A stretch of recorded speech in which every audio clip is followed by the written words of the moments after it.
Got me falling right back.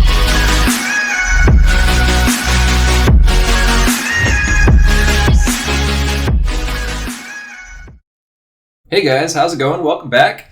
Today we're hopping in with some more new War of the Sparks cards with a Teferi list. So I call this one Teferi's Workout. Without further ado, let's get into it. I run 3 Essence Scatters, 2 Search for Azcantas, so pretty standard stuff so far. Then we come into the Elderspell, which, wow, what an amazing card. So basically destroy any number of target planeswalkers, choose a planeswalker you control, put 2 loyalty counters on it for each planeswalker destroyed this way. So the Elderspell combined with Dovin's Veto, which means they can't counter your counterspell when you counter their removal, or their counterspell is pretty strong. I mean, it's pretty much a guaranteed planeswalker clear with these 2 cards in hand. Then we run 2 Desparks, another new addition. It's very good for getting rid of planeswalkers. Most of them cost 4 or more. Then we run 1 Deputy of Detention. We run 4 Sinister Sabotages. These are some new inclusions. We run 2 Davriel Rogue Shadowmage. It helps us close games out when they run out of cards by dealing damage to them, and it also allows us to make them discard cards when they get down to 2 or 3, and they're keeping those heavy hitters in hand in case we're running out of counterspells. Teferi Time Raveler is pretty much in here as an anti-Teferi card, so if we play against another counterspell deck, if we get this on the board, so again, an easy thing to play on turn 5, if we drop Teferi Time Raveler and then Dovin's Veto, whatever they play, it completely shuts down their counterspell game. They can no longer counter what you play, so it opens up a turn to play Teferi, Hero of Dominaria, without having to worry about it being countered. We also run 4 Absorbs, 2 Kaya Orzhov Usurpers, because it's a good way to clear the game out. We need to have more win conditions than just Teferi. We're not that kind of player. We don't like to annoy people by recycling Teferi back into our deck over and over again for no apparent reason. So we do run Kaya Orzhov Usurper to clear out games. We run 2 Chemister's Insight, 3 Cleansing Novas, and 2 Teferi Hero of Dominarias, along with a splash of lands to make this deck work. So, without further ado, I'll play some games and let you see it in action for yourself. I hope you enjoy.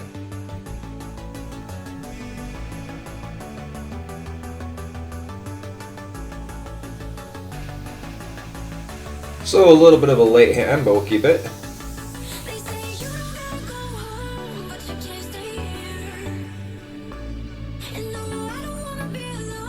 Incubation Druid.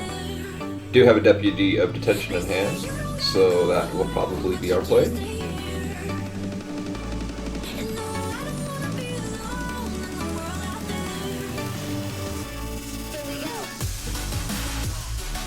Or Growth Chamber Guardian, okay.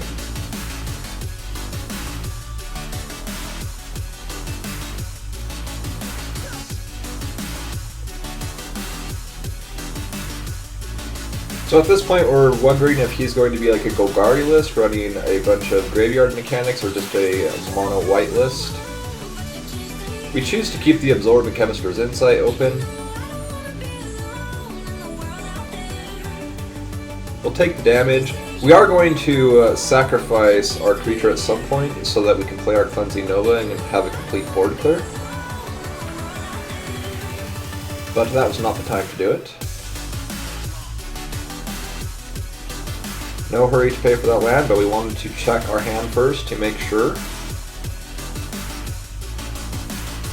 Teferi Time Raveler, we're debating on playing to soak up some damage from our opponent. He will not have enough to kill it with what he has on board, so even if it's at 1 health, that's fine. We'd rather have the 4 damage going to him than our face right now, this early in the game.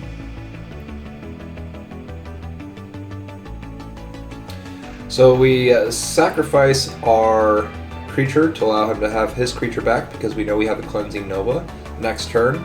On top of having the Cleansing Nova to play next turn, we also have our Planeswalker out, which will allow us to play it as an instant. So that's why we don't play it right away. We will activate our Planeswalker's ability. And then we will Cleansing Nova at the end of his turn or when he declares attackers to keep our Planeswalker alive.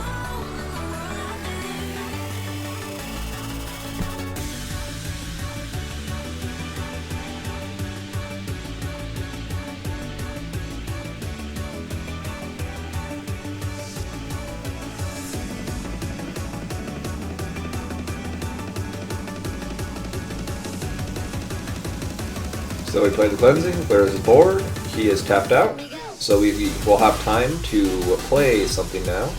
One Planeswalker and keep a counter spell open.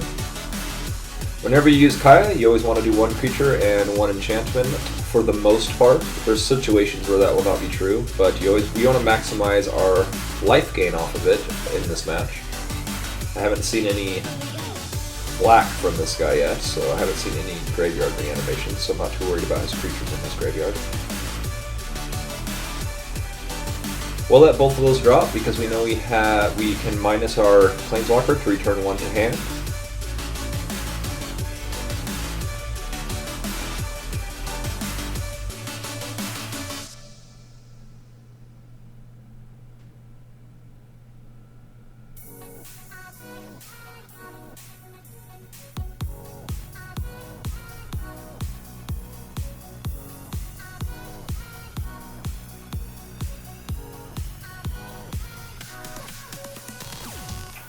And we draw to Teferi, Hero of Dominaria. So we have the triple threat out right now.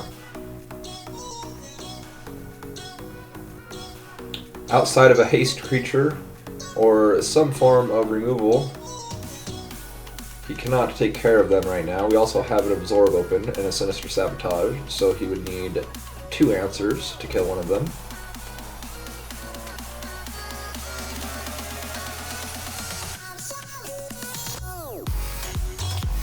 Nope, that's not going to drop. Sorry, my bud. And we draw the conceit out of our opponent. Don't blame him. If an opponent got those 3 Planeswalkers down and I didn't have an answer for them, I would concede 2.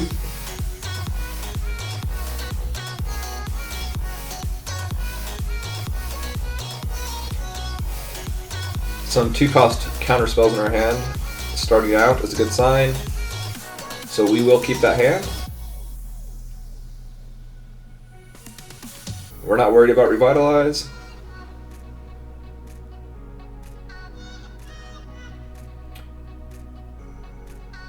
So we see white, red, and a blue.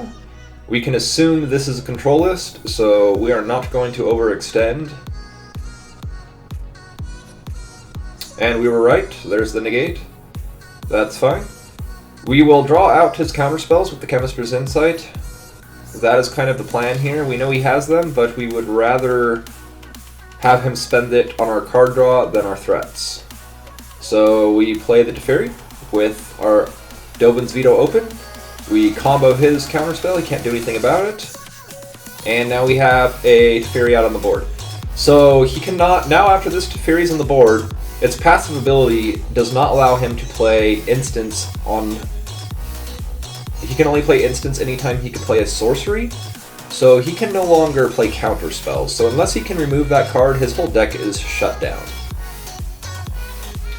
So that's kind of the cool inclusion that the Teferi deck has gotten out of this new set, is now we have a way to get our Teferis out guaranteed and to shut our opponents down from countering anything we do. So we're in a stalemate right now with our opponent. We're just loading up on counter spells. We let him have his card draw. Our opponent knows he's in trouble right now. We'll take the shock to the face, not a concern.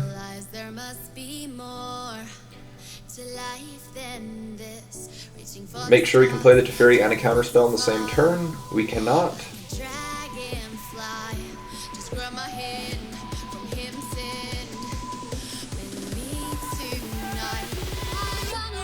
Essence Scatter seem to be no good in this map, so we're not worried about it. Now we can.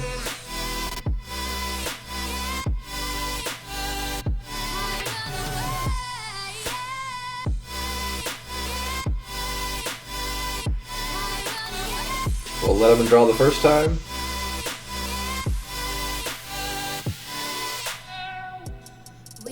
We'll counter it the second time. We did that to keep ourselves having card advantage.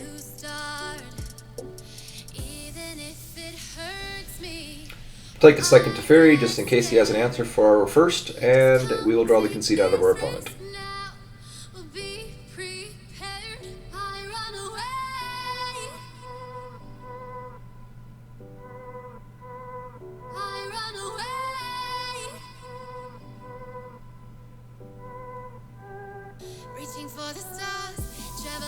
So, kind of a slow hand. We'd like to see an Essence Scatter over a Dovin's counterspell. And it looks like we're at mono red. So, when you're playing Teferi and you come up across mono red, if you do not have an Essence Scatter in starting hand, you 90% of the time have lost the game at that point.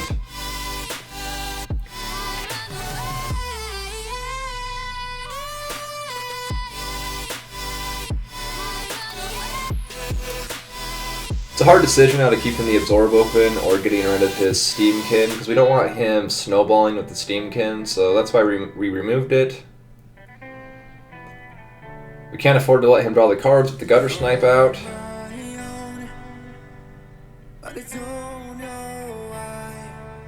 We can't afford to take the life from our tap land. We're only going to be able to play one spell anyways this turn, so we will Revitalize over the Dovin's counterspell because we need the life gain at this point.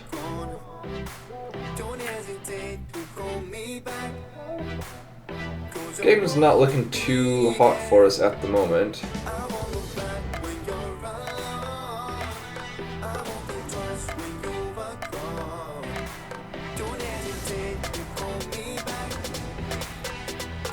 We really would have had to have drawn into one of our Planeswalkers and soaked up some damage with it.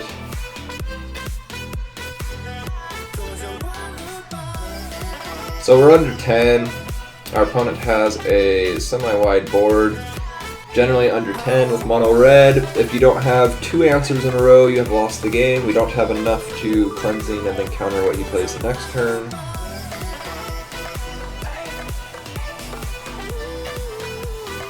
So I would assume our opponent takes it. And he does. Via Shino, we concede. So the deciding factors in that game were that our hand was too slow to deal with mono red. Like I said, it's really important against mono red to have an Essence Scatter in starting hand, and then I found going first or second going first increases your odds by, it must be 50% against mono red. Like it's a very, very drastic difference between going first and second against mono red. So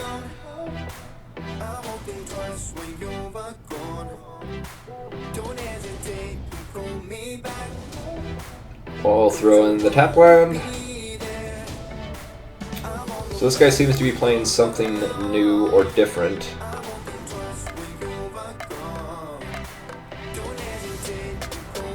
So it's an aggressive deck. We see that it's an aggressive deck.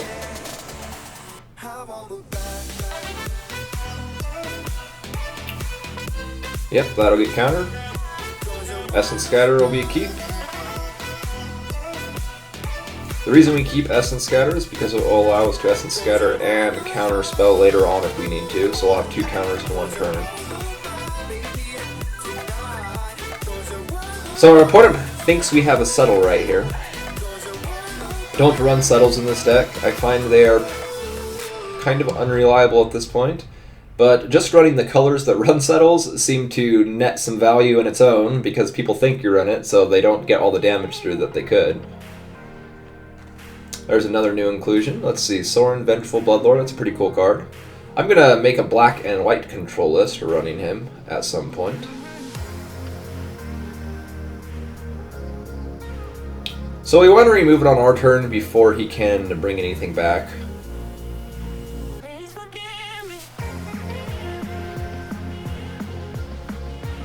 Not worried about that, we have a cleansing the following turn.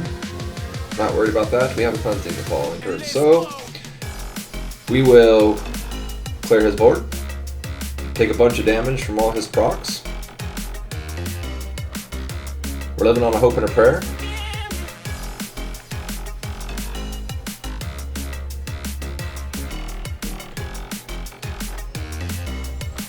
We do have Chemister's Insight and Absorb open.